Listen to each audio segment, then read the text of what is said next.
ini ada suatu persoalan yang sangat besar bagi bangsa kita. Jadi artinya adalah masa jabatan Presiden Jokowi 2024 sudah selesai.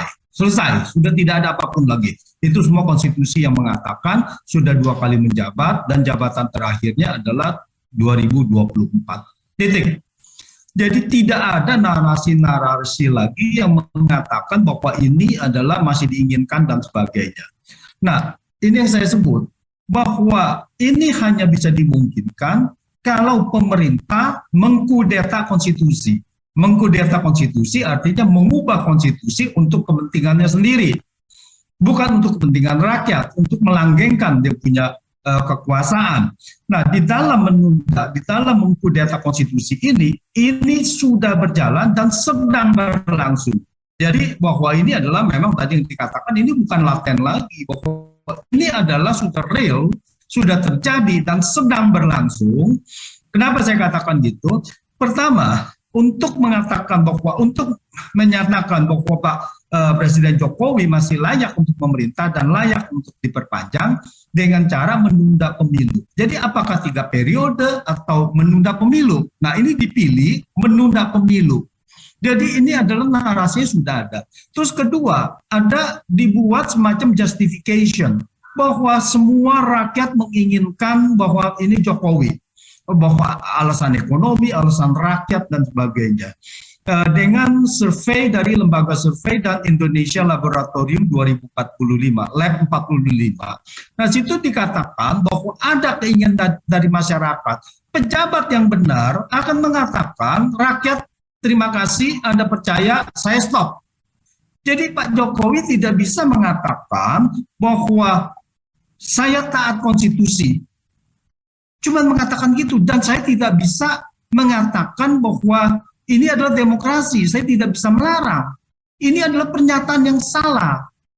Sebabnya taat konstitusi nanti bagaimana kalau sudah dirubah, lalu mengatakan bahwa oke, Pak Jokowi ini sudah dirubah sampai nggak ada penundaan pemilu. Bagaimana? Presiden yang benar itu harus mengatakan pemilu harus dilaksanakan 2024. Jadi bukan taat konstitusi. Nah, ini tegas gitu. Jadi presiden itu harus tegas bahwa dia harus mengawal, ini ada permasalahan bangsa di depan, dan statementnya harus sangat jelas sekali. Tidak ada penundaan pemilu. Saya selesai 2024. Titik. Nah, itu jadi tidak mengundang lagi begini. Nah, terus yang ketiga adalah setelah lembaga survei diberdayakan, Lab 45 diberdayakan dengan tingkat kepuasan masyarakat mencapai 70% lebih, 73,9%. Mulai propaganda dilakukan oleh Bahlil dan oleh 3 ketum partai. Ya, propaganda dilakukan bahwa ini ada yang mau dan sebagainya. Bukan hanya Luhut saja yang tidak mempunyai kapasitas. Apa kapasitas Bahlil mengatakan pengusaha mau memperpanjang, mau setuju memperpanjang masa jabatan Jokowi? Ini adalah kudeta dan harus diberhentikan. Dan kalau negara kita adalah negara hukum dan yang berani lagi, ini harus ditangkap. Bahwa Anda ini sudah melanggar konstitusi, jangan rakyat yang melanggar konstitusi, kemudian rakyat ditangkap dengan undang-undang ITE. Nah, inilah hukum di sini tidak berlaku. Hukum tidak berlaku itu. Nah, dari 3 ketum partai ini, ya, dan Bahlil, Menteri Investasi, tidak bisa menggolkan hal itu. Lalu kemudian Luhut turun tangan. Luhut sampai turun tangan sendiri, ketemu dengan begini, lalu klaim big data dan sebagainya, itu kan gitu. Big data mereka klaim. Tetapi apakah klaimnya benar? Kalau big data tidak bisa diungkap kepada publik, maka itu tidak bisa dibicarakan di ruang publik. Pejabat negara membicarakan sesuatu di ruang publik harus bisa membuktikan. Nah, ini dia bilang tidak bisa diungkap, tidak bisa apa. Ini adalah sudah pembohongan. Dan kalau pejabat negara pembohongan kepada publik, maka ini adalah negara kita akan hancur dipimpin oleh pemimpin-pemimpin yang tidak benar. pemimpin bohong. Nah, ini akan membuat negara pasti mengalami kemunduran. Nah, terus kalau kita lihat, apa? Ini ada Bung Wanto. Kenapa? Sekarang ini kan perannya PDIP gimana gitu. Ini kan tidak terlepas bahwa ini adalah, di belakangnya adalah yang mengusung Jokowi, ini adalah PDIP. Memang PDIP tidak bisa mendikte kalau ketika presiden sudah menjadi presiden, maka bisa mempengaruhi atau apapun, lobby-lobby dan sebagainya, tetapi itu adalah hak prerogatif presiden untuk memilih pembantunya, untuk memilih menteri. Tetapi ketika ada yang melenceng, maka bahwa sebagai partai ruling party, maka wajib untuk membuat statement tegas bahwa ini tidak benar. Jadi bukannya hanya minta data, minta klarifikasi, tidak. Kalau tidak benar bahwa presiden harus memberhentikan para menterinya yang terlibat untuk pembohongan ini. Nah, itu yang ditunggu gitu. Itu yang ditunggu. Kalau tidak ditunggu, kalau tidak dibicarakan begitu, maka bisa saja rakyat menduga-duga bagaimana posisi PDIP juga. Karena kalau kita lihat, Nasdem yang mengatakan menolak secara tegas didekati juga oleh Erlangga. Lalu terjadilah di situ, Surya Paloh juga mengatakan kami siap untuk membahas penundaan pemilu. Jadi tidak ada yang pasti. Saya setuju dengan Bung Herdiansyah. Selama ini apapun yang dikatakan, tidak ada yang pasti bahwa mereka ini stop untuk penundaan pemilu. Dan ini adalah kejahatan kepada konstitusi, kejahatan kepada kedaulatan rakyat.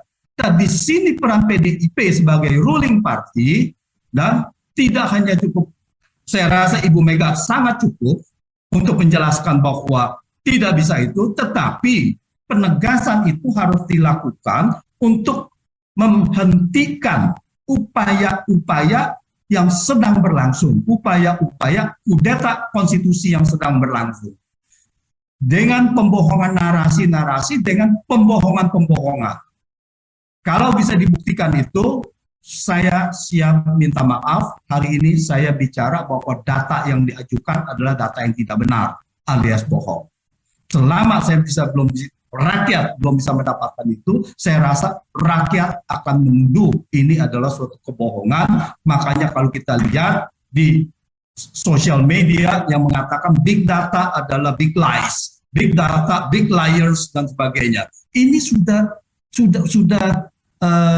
sikap dari publik untuk menyikapi hal-hal yang seperti kayak begini gitu.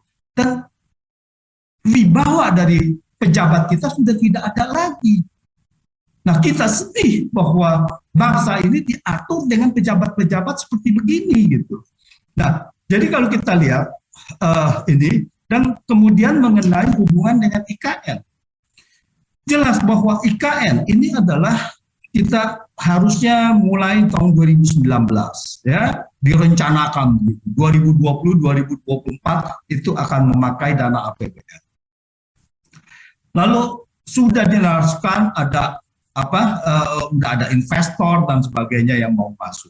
Terus kemudian datang pandemi dan ini terlambat. Jadi IKN ini kalau untuk pandangan dari pemerintah, saya membacanya bahwa kita membangun IKN terlambat 3 tahun. Makanya ya sampai dengan 2022 ini, makanya kita minta perpanjangan 3 tahun. Ini sikap pejabat publik, sikap pemerintah apa seperti kayak begitu gitu kan? Ini kan tidak bisa bahwa negara ini dimainkan hanya untuk itu saja gitu.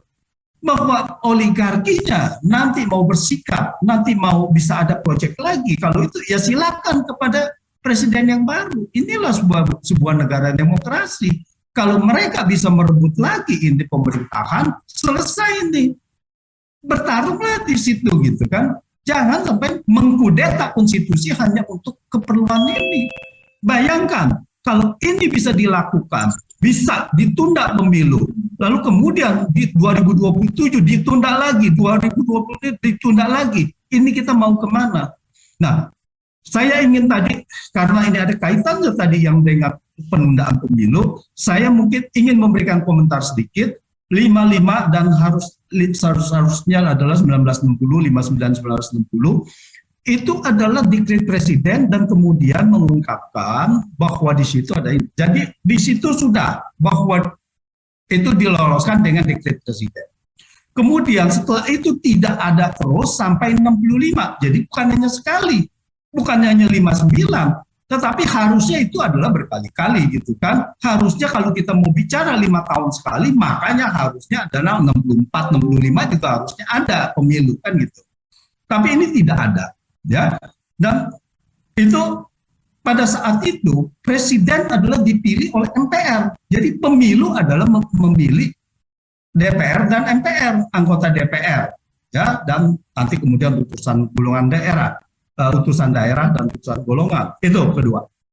Nah, sewaktu Soeharto apapun itu 68 kemudian dia dipilih sebagai presiden 68 sampai tahun 73. Itu adalah termsnya. Jadi 71 itu kemudian ada pemilu, tetapi dia punya presidensial adalah 61 sampai 73.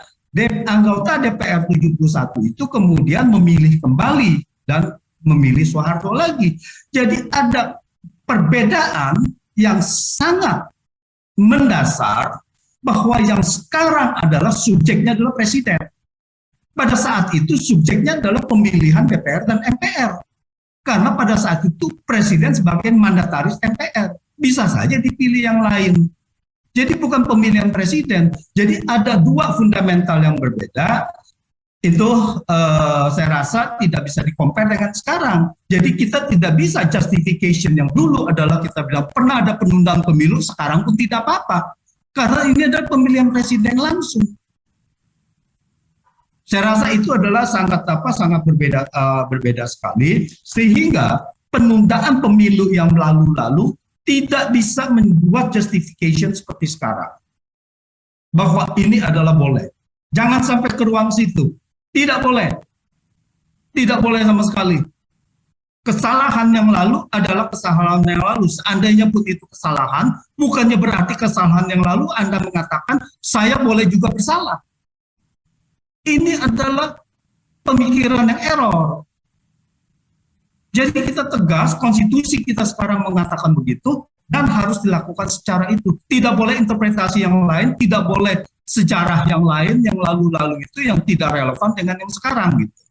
Nah, itulah bahwa dengan IKN itu yang kita lihat, bahwa saya lihat di sini adalah ada upaya-upaya untuk mengambil waktu yang hilang, tetapi sebetulnya ini bukan waktu yang hilang. Sebetulnya presiden kalau bisa menanggulangi pandemi meskipun ekonominya turun, itu adalah sudah dianggap keberhasilan. Keberhasilan ini bukannya hanya ekonomi. Keberhasilan dari suatu pemerintahan adalah mitigasi dari risiko mencoba supaya negara ini atau bangsa ini tidak terpuruk lebih dalam kalau itu dalam masalah resesi. Nah, jadi jangan sampai ini hanyalah pemikiran komersial, proyek. Nah, kalau kita lihat ini adalah kelihatan begitu. Lihat aja bangun ibu kota negara, saya nggak pakai APBN. Ini sudah salah. Saya sendiri adalah membangun ibu kota harus 100% APBN. Tidak boleh dengan swasta. Bahwa swasta itu boleh adalah hal-hal yang swasta. Kita boleh bangun untuk istana, untuk DPR, untuk MPR begitu ya ininya. Lalu kemudian nanti mau di-rails lah, mau ditukar dengan yang di Jakarta. Ini pemikiran konsep yang sangat salah. Tidak boleh begitu. Jadi harus APBN supaya bisa dilihat apakah ini ada korupsi atau tidak. Kalau dengan swasta, dia mengerjakan proyek, kalau dia bilang 100, kalau dia bilang nilainya 10 triliun, siapa yang tahu? Emang kita lihat lagi dia tukar sama di sini. Ya, di sini lalu nilai berapa. Jadi tidak bisa begitu. Nah, ini adalah suatu pendekatan komersial. Tidak ada satu negara pun yang membangun ibu kota dengan mengatakan saya mengandalkan investor komersial. Makanya di situ SoftBank juga mundur dan pembangunan IKN akan menjadi tidak pasti, tetapi pasti bahwa ini akan terbengkalai.